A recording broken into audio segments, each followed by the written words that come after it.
আসসালামু আলাইকুম, সবাই কেমন আছেন? আজকে আমরা দেখব থাই সুইট চিলি সস কিভাবে ঝটপট বানিয়ে ফেলতে হয়। টমেটো সসের চাইতেও এটা বানানো খুবই সহজ, খুব অল্প খরচে কয়েকটি উপকরণ দিয়েই মাত্র 15 মিনিটে থাই সুইট চিলি সস বানিয়ে ফেলতে পারবেন।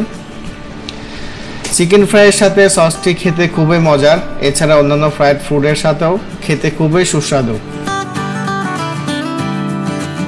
ভিডিওটি শুরু করার আগে আপনি যদি এই চ্যানেলে নতুন হয়ে থাকেন তাহলে সাবস্ক্রাইব করে বেল আইকন প্রেস করতে ভুলবেন না। এখানে আমরা 20টি লাল মরিচ নিলাম। আপনারা চাইলে শুকনো লাল মরিচ কিছুক্ষণ গরম পানিতে ভিজিয়ে রেখে নরম করে সেগুলোও ইউজ করতে পারবেন। মরিচ বেশি ঝাল না হলে ভালো হয়, তাহলে সসে চিনির পরিমাণটা কম লাগবে। এখানে 20টি মরিচের জন্য 6 কোয়া রসুন নিলাম। মরিচ ও রসুনের কোয়াগুলোকে ছোট ছোট করে কেটে নিচ্ছি, এরপর একটি ব্লেন্ডারে ব্লেন্ড করে নেব।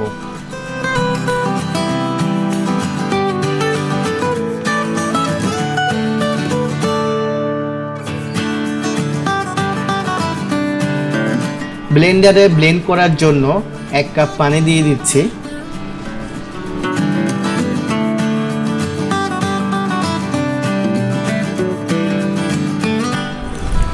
দেখুন, ব্লেন্ড করার পরে এরকম থাকবে।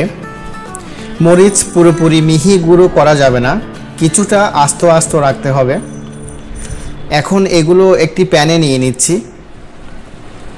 এ পর্যায়ে পানি মিশিয়ে আরেকটু পাতলা করে নিতে হবে। এখন ব্লেন্ডারে থাকা মরিচগুলো 1 কাপ পানি দিয়ে আমরা ধুয়ে নিচ্ছি। এরপর আরও 1 কাপ পানি মেশাবো, অর্থাৎ আমরা এখানে মোট 2 কাপ পানি মেশালাম।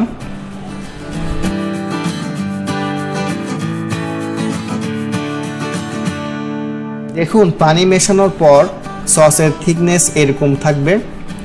বেশি পাতলা যাতে না হয়ে যায় সেটা খেয়াল রাখতে হবে। এখন 1 কাপ চিনি মিশিয়ে দিচ্ছি। একটু টেস্ট করে দেখবেন, মরিচ বেশি ঝাল হলে চিনি আরেকটু বাড়িয়ে দিতে পারেন। এখন দিচ্ছি 1 চামচ লবণ, দিচ্ছি 1 চামচ বিট লবণ, না থাকলে না দিলেও চলবে। এরপর 1/3 কাপ কর্নফ্লাওয়ার নিলাম। কিছু পানি দিয়ে কর্নফ্লাওয়ার গুলিয়ে রাখছি। এটা চুলোতে সস সিদ্ধ হয়ে আসলে তখন মেশাবো। আমরা এখানে 20টি মরিচ দিয়ে সস বানাচ্ছি, আপনি আরও কম, অর্থাৎ যদি 5 থেকে 10টি মরিচ দিয়ে সস বানান তখন কর্নফ্লাওয়ার আর একটু কম লাগবে।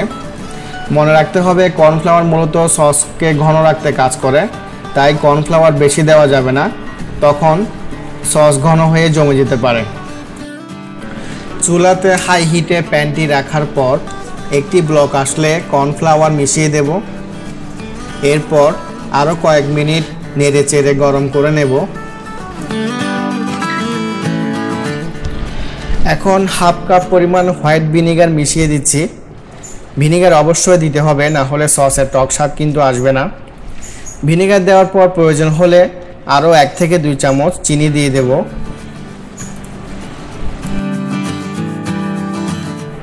এরপর আরও কয়েক মিনিট প্যানটিকে চুলো হাই হিটে রেখে নেড়ে চেড়ে জাল দিতে হবে।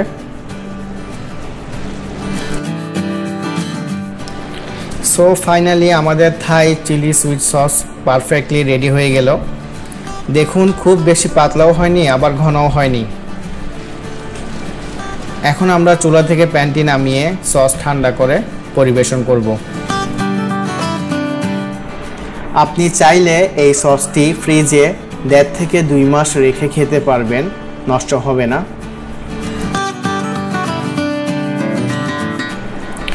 ভিডিওটি ভালো লাগলে লাইক কমেন্ট করবেন। আমাদের পরবর্তী ভিডিও দেখার জন্য অবশ্যই সাবস্ক্রাইব করতে ভুলবেন না। আজকের মতো বিদায় নিচ্ছি, আবার দেখা হবে ইনশাল্লাহ। সবাই ভালো থাকবেন, আল্লাহ হাফেজ।